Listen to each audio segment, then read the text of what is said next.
Pernah nggak sih kamu mikir, "Kok aku nggak disiplin ya? Kok untuk konsisten tuh susah banget ya?" Padahal aku tuh udah semangat banget. Aku udah set goals, aku udah buat vision board. Awalnya sih semangat-semangat aja, tapi setelah lama-lama dijalanin, kok aku ngerasa stuck ya? Aku udah nggak semangat lagi, jadinya aku berhenti di tengah jalan dan nggak konsisten. Terus gimana sih caranya biar bisa disiplin dan konsisten? Hai, aku Aprisya. Selamat datang di channelku. Kali ini aku akan membahas mengenai cara bagaimana agar kita bisa disiplin dan konsisten tanpa harus menyiksa. Yang pertama, mengubah mindset dari mengejar hasil menjadi menjalani proses. Aku itu sekarang udah gak pernah lagi untuk mengejar hasil. Karena aku ngerasa dengan mengejar hasil tuh akan terasa lebih berat, jadinya tuh kayak beban gitu buat kita. Jadi aku sekarang mengubahnya menjadi menjalani proses. Misal nih, aku menetapkan tujuan bahwa aku ingin hidup lebih sehat. Untuk hidup lebih sehat kan berarti aku harus makan makanan yang sehat. Aku harus menghindari ultra processed food. Aku harus olahraga. Aku harus tidur cukup dan lain sebagainya. Nah, sekarang yang aku lakukan adalah menjalani semua proses itu.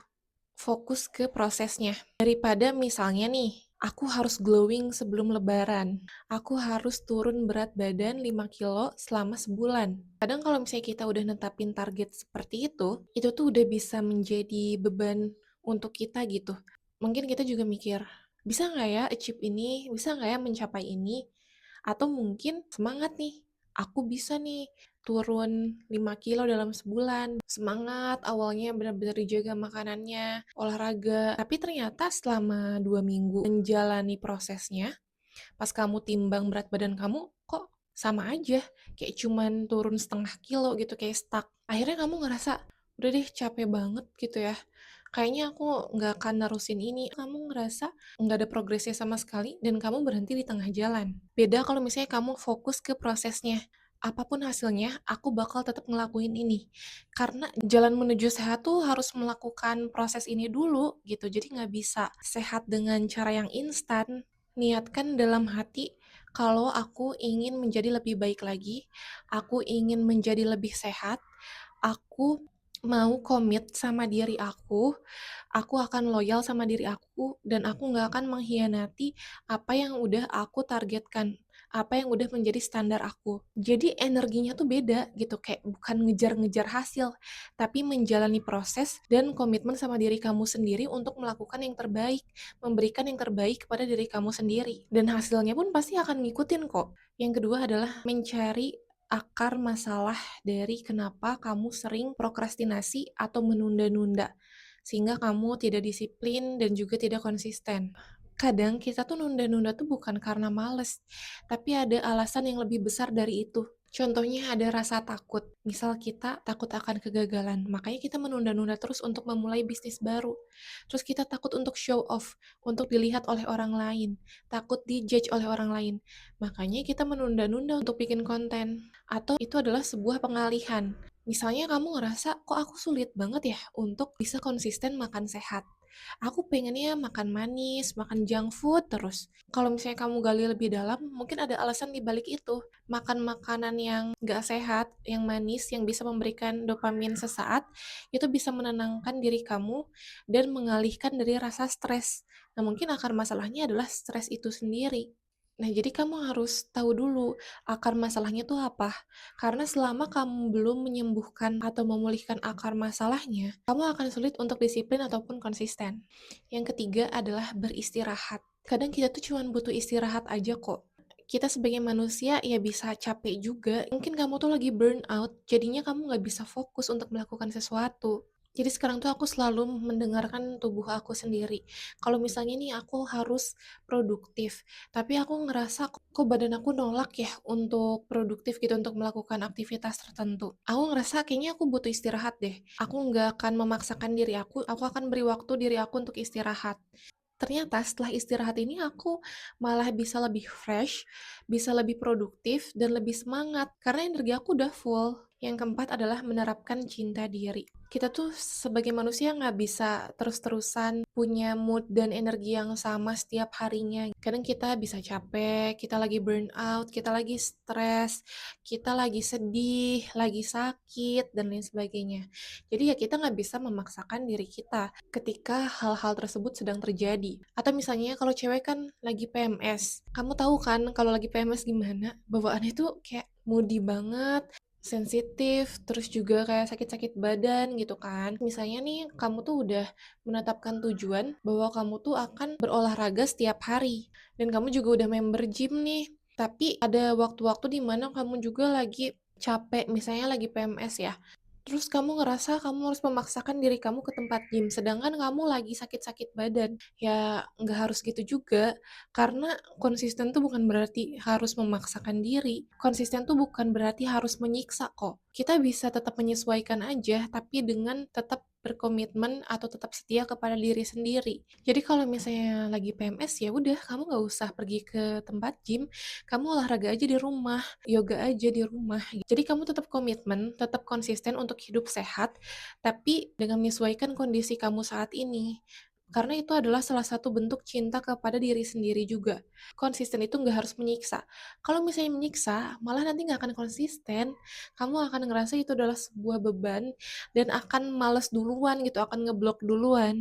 Yang kelima adalah buat yang ingin dilakukan menjadi mudah dan yang tidak ingin dilakukan menjadi sulit.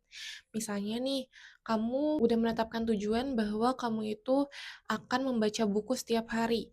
Nah, buatlah membaca buku ini menjadi mudah. Misalnya, kamu simpan bukunya di tempat yang bisa terlihat terus sama kamu, terjangkau terus sama kamu gitu. Jangan ditumpuk-tumpuk sulit untuk bawanya. Jadi dibuat jadi mudah sehingga kamu lebih konsisten untuk bisa membaca buku tiap hari. Nah, kebalikannya kalau misalnya yang nggak ingin kamu lakukan, buat jadi sulit. Misalnya nih, kamu mau menghindari makanan ultra processed food. Nah, kamu jangan stok di rumah. Kalau misalnya kamu lagi pengen makan makanan gak sehat, itu kan butuh effort ya. Kamu harus keluar rumah dulu, harus beli dulu. Jadi kan kamu akan mikir-mikir juga gitu kalau lagi mager. Nah, tapi kalau misalnya kamu stok di rumah, ya gampang dong, kamu tinggal ngambil aja. Jadinya kamu gak konsisten untuk bisa hidup sehat. Lalu yang keenam adalah buat aktivitas menjadi menyenangkan. Kadang kita tuh nggak konsisten dalam melakukan sesuatu karena itu membosankan. Karena kita ngerasa itu adalah sesuatu yang tidak menyenangkan, yang sifatnya itu kayak harus dilakukan gitu, beban. Tapi kalau misalnya kamu membuatnya menjadi menyenangkan, itu akan lebih mudah untuk menjalaninya. Jadi kamu bisa melakukan variasi aja gitu. Kalau misalnya kamu olahraga tuh kamu bisa di mix gitu kan. Kamu bisa trekking waktu weekend sama teman-teman kamu ke tempat-tempat baru sambil lihat alam-alam. Terus juga kalau misalnya kamu bosen makanan itu-itu aja, kamu ngerasa kayak makanan sehat tuh hambar dan gak enak segala macam, ya kamu bisa coba eksplorasi resep baru, terus kamu coba-coba hal baru. Jadi dibuat semuanya menyenangkan. Jangan di mindset kita tuh udah ditaruh beban duluan. Aku sekarang harus ini, harus itu, yang kayak ngerasa jadi berat gitu. Tapi kayak buat lebih menyenangkan, yes hari ini aku olahraga, pasti mood aku nanti jadi makin membaik. Terus misalnya aku masukin nutrisi buat tubuh aku yang bisa mendukung aku untuk melakukan kegiatan lain.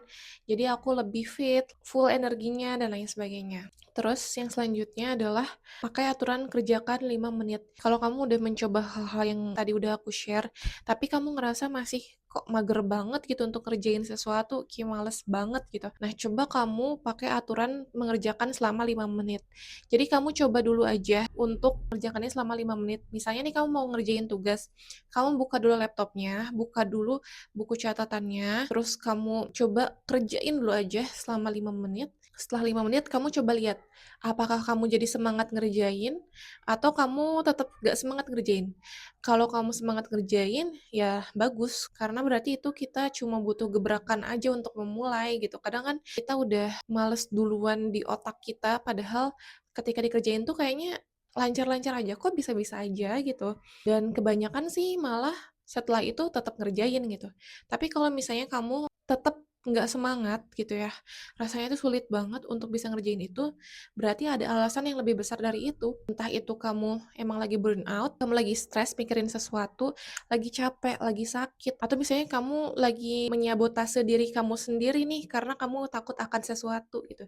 Jadi kamu harus tanyakan dulu sama diri kamu kenapa seperti itu. Terus yang terakhir adalah mengerti dampak apa yang ingin kamu lakukan dan apa yang nggak ingin kamu lakukan.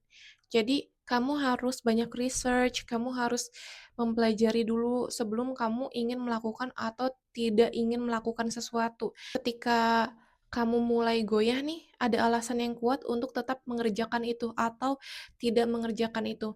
Kalau misalnya mau mulai olahraga angkat beban, kalau misalnya kamu cuman tahu angkat beban itu hanya untuk membesarkan otot, mungkin kamu nggak akan terlalu terpicu gitu. Tapi kalau misalnya kamu udah research dulu sebelumnya, bahwa angkat beban tuh punya banyak manfaat bagi tubuh kita, kamu pasti akan lebih terpicu dan lebih semangat untuk melakukan itu. Begitupun sebaliknya, kalau misalnya kamu ingin berhenti untuk melakukan sesuatu, misalnya kamu ingin berhenti untuk begadang, kamu harus cari tahu dulu apa dampak-dampak yang ditimbulkan dari begadang dan bagaimana dampak kalau misalnya kita tetap begadang. Jadi kalau misalnya kamu udah mulai mau nyerah di tengah jalan, kamu inget lagi, oh iya, tujuan aku sekarang hidup sehat kan karena ini gitu kan. Masa aku mau menyerah? Jadi kalau menurut aku, disiplin dan konsisten itu gak harus memaksa diri, gak harus keras sama diri sendiri. Kadang ada yang bilang, ayo dong kamu kayak gitu aja lemah gitu, masa kamu nggak bisa kayak gini gini gini gini. Sebenarnya banyak banget hal yang bisa menyebabkan kita itu nggak konsisten, kita itu nggak disiplin, bukan cuman malas aja. Sebenarnya malas itu cuman di level permukaannya aja, tapi akar masalahnya tuh banyak.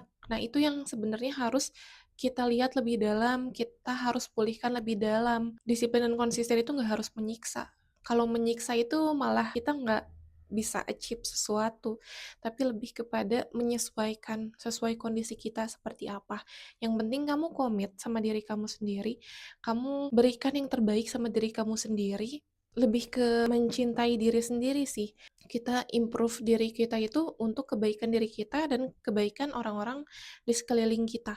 Kamu mikirnya kayak gitu aja, jangan mikir untuk mengalahkan orang lain, misalnya, "Orang lain udah sampai sini, aku masih di sini-sini aja." Kalau kayak gitu, itu juga akan menjadi beban untuk kamu.